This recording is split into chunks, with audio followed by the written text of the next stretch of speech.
There's something weird going on with Walmart. Are we now seeing the true form of one of the world's largest companies? Is Walmart an entity of the government, operating in the private sector, meant to usher in martial law? Is its purpose found even in its name? Fact number 1. To understand the truth about Walmart, you first need a history lesson. The founder, Sam Walton, is long deceased, but his legacy is very much alive. What is he remembered for? Well, you may not know that Sam Walton was a part of the U.S. intelligence agency during World War II and a security chief over internment camps located inside of the United States. These camps held hundreds of thousands of whites of German and Italian descent and Asians of Japanese descent. They were held there after FDR violated their constitutional rights. Sam Walton oversaw these prisoners of war. The Walmart U.S. government connection is not new, you see. It goes way, way back. From 2001 through 2016, Walmart has received an estimated $50 to $100 billion in secret subsidies granted by the U.S. government. There are entire websites dedicated to following Walmart's grants, tax breaks, and earmarks. These websites unanimously agree that Walmart has received tens of billions of dollars in kickbacks over the years. Why are they getting so much money? Is it merely to keep their prices low? And now, as this thing is moving forward, we're starting to see the disaster response team. They also have, this is Walmart's website, so this is not some conspiracy. This is nobody's second opinion. This is what they put out about themselves. They say there are 6 disaster distribution centers strategically located across the country and stocked to provide rapid response to communities in the event of a natural disaster. Each distribution center is more than 1 million square feet, and they distribute to 90 to 100 stores each. So it's not that this hasn't occurred to them. YouTube community, I'd like to show you this. I found that it has a license plate for Arkansas, and as you can see, this is a Walmart disaster response team. This pretty much confirms that this is going to be a FEMA camp and martial law and all that. Hello, I make this video not a happy man. I'm at the neighborhood Walmart in San Jose, California. And this is what it has become. I did not want to believe it, but it's happening.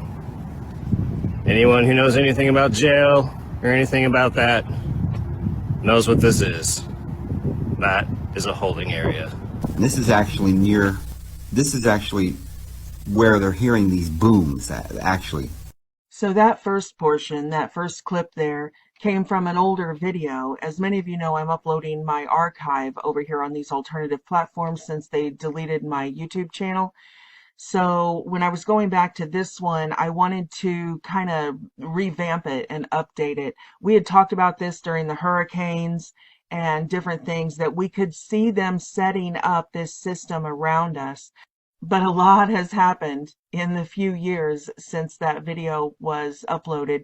Now we can see that they are open about building these quarantine camps, they're calling them since COVID, all over. They're building literal concentration camps to hold people against their will for this reason or that reason. And they have started converting the Walmarts. Several of them have shut down. We know, remember Casa Padre, that they converted that Walmart to hold the immigrants coming across the southern border. And we went through and showed that they had done that with several Walmarts. So I wanted to add that information here into this video because back then we didn't have that information. So when we saw these people taking the footage saying, why are they closing down this Walmart? Why did they close down all these Walmarts? Remember, they all just mysteriously busted a pipe in the same week and they shut them down without any notice.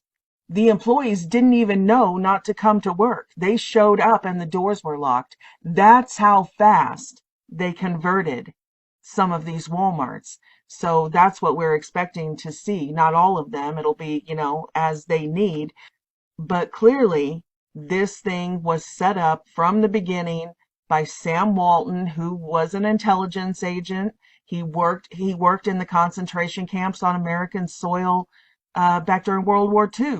So why wouldn't we think that he would be the guy for the job when they're building the concentration camps for World War III? In 1942, here it is. It's Executive Order 9066. Look it up. We've done this before.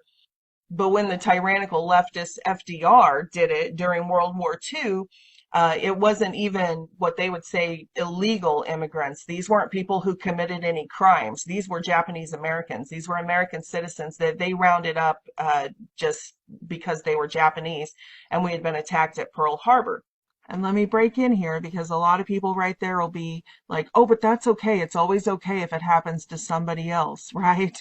It's okay if you round up somebody else who's just an innocent citizen living their life for fear, right? Because we fear them. We fear this. And that's a slippery slope because there are people who fear you and I. Just because, what did Justin Trudeau say? We have unacceptable views. They really think we should be rounded up because we have, quote, unacceptable views.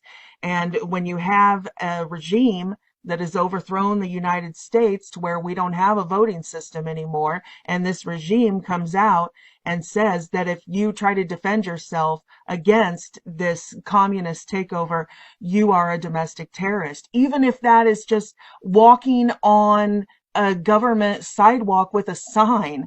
This shows that all the way back then, people were ready to accept a dictatorship in times of war. All of a sudden, executive orders, which were very rare. Now everything's an executive order. We don't even need a legislative branch. Congress should just go home because everything is done by executive order. They're just like dictators. I mean, it has happened. It's not coming. It's already happened. But anyway, that shows you that to round up all of these American citizens in World War II and put them in these internment camps, all it took was one executive order. So people who think that this is going to be like super gradual and it's not going to be an ambush, you need to prepare. You need to prepare your hearts, your soul, get right with God, and prepare your families physically.